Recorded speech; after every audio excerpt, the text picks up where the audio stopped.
Hello વિદ્યાર્થી મિત્રો, આજે આપણે જોવાનું છે પ્રમેય 9.6. હવે એમાં શું કહેવા માંગે કે વર્તુળના કેન્દ્રથી સમાન અંતરે આવેલી જીવાઓ સમાન હોય છે. બરાબર, જોઈએ કે આ વર્તુળ,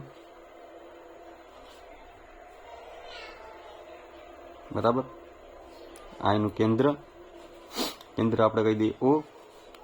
પછી શું કીધું? વર્તુળના કેન્દ્રથી સમાન અંતરે આવેલી જીવાઓ. હું બે જીવા દોરું,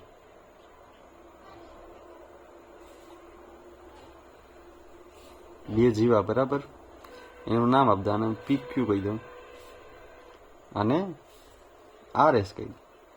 હવે હું કીધું સમાન અંતરે આવેલી છે ક્યાંથી? વર્તુળના કેન્દ્રથી. એટલે હું આને લંબ દોરું બંનેને, બરાબર. અંતર શું છે? સમાન આપેલ છે ને, ઓથી આપણે નામ આપી દઈએ. શું નામ આપીએ? તો આને L નામ આપીએ અને M નામ આપીએ, બરાબર. આ અંતર શું છે? સરખું છે. આ ખૂણો કેટલાનો બનાવે? 90નો, બરાબર. હવે આને હું જોઈન્ટ કરી દઉં તો આ શું થશે? ત્રિજ્યા થશે. રેડી? જો શું કહેવા માંગે કે વર્તુળના કેન્દ્રથી સમાન અંતરે આવેલી જીવાઓ, આ બંને જીવા સમાન હોય છે એવું સાબિત કરવાનું. હવે સાબિત કરવું હોય તો આ જો આ એક ત્રિકોણ બને OPL અને બીજો કયો બને ORM. જો એ બંને સરખા સાબિત કરી દે એટલે આ P થી L સુધીનું અંતર સરખું થઈ જાય, P થી L અને R થી M. તો L થી Q ને M થી S એ બી સમાન જ હશે ને. આ અંતર ને આ અંતર સરખું થઈ જાય તો આ અંતર બી સરખું થશે ને, બરાબર. કેમ કે વર્તુળના કેન્દ્રથી લંબ દોરીએ તો આ બે હું સરખા ભાગ કરે ને જીવાના. આપણે પ્રમેય જોઈએ એમ. હવે તો પેલા શું લખવાનું? પક્ષમાં લખવાનું. હું કહેવા માંગે કે અહીં O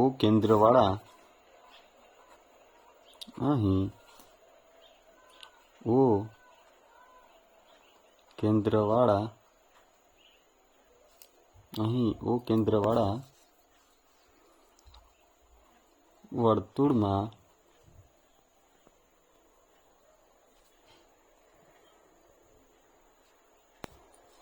PQ અને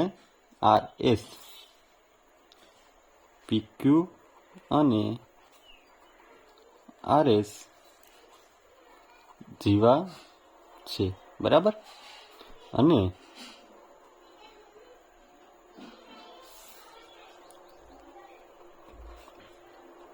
તેના પર સમાન લંબ શું બનાવ્યું આપણે? OL અને OM છે. આ બંને લંબ તમને સમાન કીધા ને. લંબ એટલે કેન્દ્રથી જીવા સુધીનું અંતર, એટલે આપણે આ લંબ બનાવી. તેનું આપણે શું લખીએ કે OL બરાબર OM, બરાબર. હવે આટલું થઈ જાય પછી આપણે શું લખવાનું રહી? પક્ષ પછી શું આવીએ? સાધ્યમાં આપણે સાબિત શું કરવાનું છે કે ભાઈ PQ ને RS એ બંને જીવા સમાન છે. એ થઈ જાય. એની પછી શું કરવાનું? સાબિતી. હવે સાબિત કર્યું તો આ બે ત્રિકોણ આપણે સરખા કરવાના છે ને. હવે ને આ શું છે? O થી L ને O થી M લંબ છે ને. તો લંબમાં આપણે શીખી ગયા કે અહીં OL લંબ કેમાં થાય? PQ થશે ને. PQ આપેલ છે. OL લંબ કોને છે? PQ ને છે. એવી રીતના આ શું થશે? OM લંબ કોને છે? RS ને, બરાબર. OM લંબ RS, બરાબર. તો એમાં શું લખી કે આપણે કે તેથી જીવાના બે સરખા ભાગ કરે છે. લંબ શું કરે? જીવાના બે સરખા ભાગ કરે. તો ભાઈ એ બી લખ નાખાય, કાઉન્સમાં લખ નાખીએ કે ભાઈ લંબ જીવાના સમાન ભાગ કરે છે, બરાબર. હવે બરાબર ભાગ કરે એટલે આપણે લખવું હોય તો શું લખી કે ભાઈ PQ છે એ બરાબર 2PL લખી કે ને?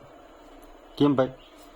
તો કે PQ છે બરાબર આખું અંતર છે, એમાંથી PL છે અડધું છે ને, આ ભાગ સમાન છે ને આ ભાગ પણ સમાન જ થાય ને, બરાબર ને? બે સરખા લંબ છે, બે સરખા ભાગ આ ના, તો આખું PQ લખવું હોય તો હું 2 વાર PL લખી ગયો ને, કા 2 વાર LQ લખ્યું, બરાબર? આપણે PL લખ્યું.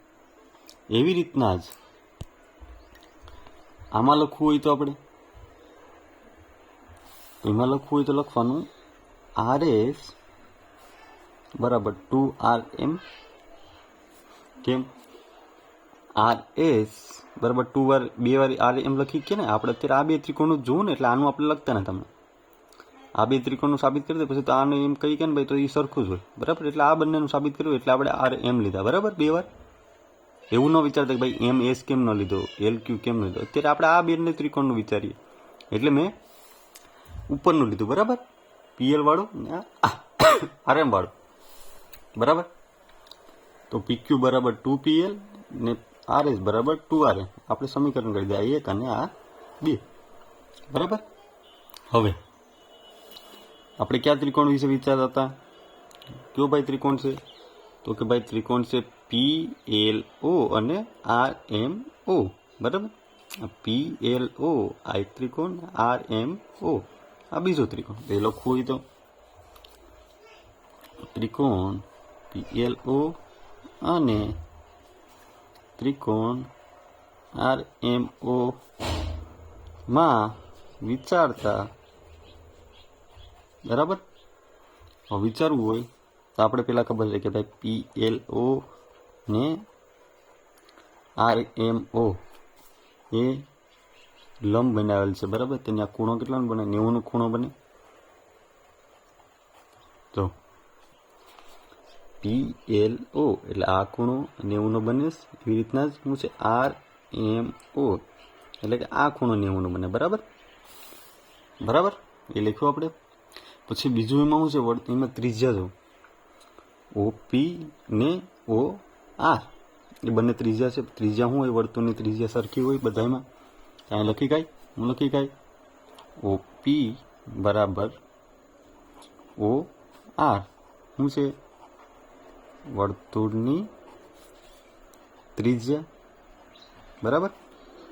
હવે જો એક આ ખૂણો લખી નાખ્યો, આ એક લખી નાખ્યું, એક આ લખી નાખ્યું, આનો એક ખૂણો લખાઈ ગયો.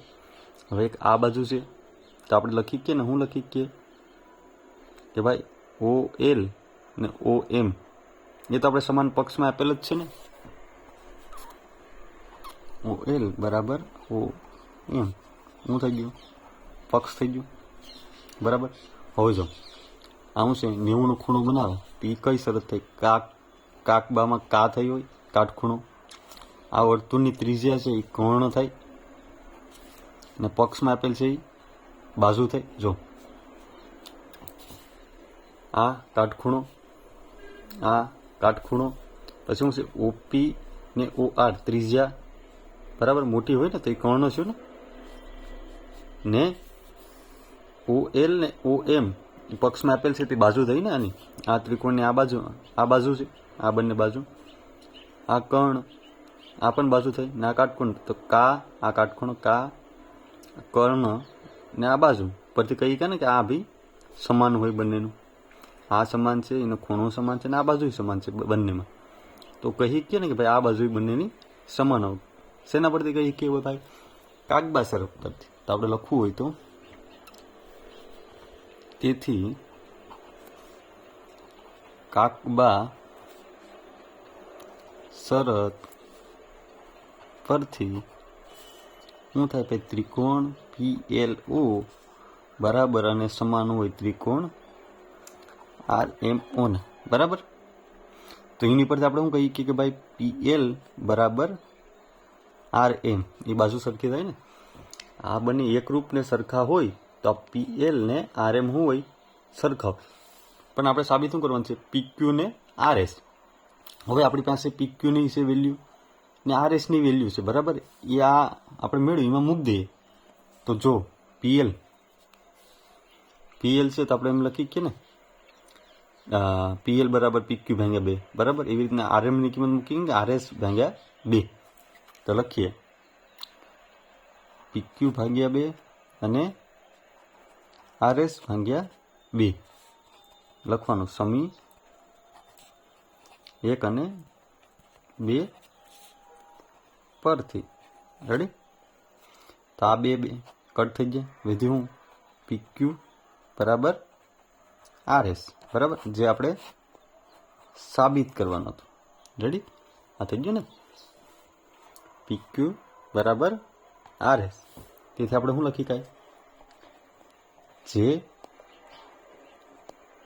સાબિત થાય છે. બરાબર. આ ખૂણા સરખા સાબિત થઈ જાય. આ ખૂણો કાટખૂણો બંનેનો સરખો છે. પછી આ બંનેની બાજુ સરખી છે, યા પક્ષમાં આપેલ છે, અને ત્રિજ્યા બંનેની સરખી છે. તો આ બાજુ બી સરખી હોય એવી સાબિત કરી લે. હવે આ બાજુ સરખી હોય, આ ને આ બાજુ સરખી હોય, તો આ બંને બાજુ બી સરખી જ થશે.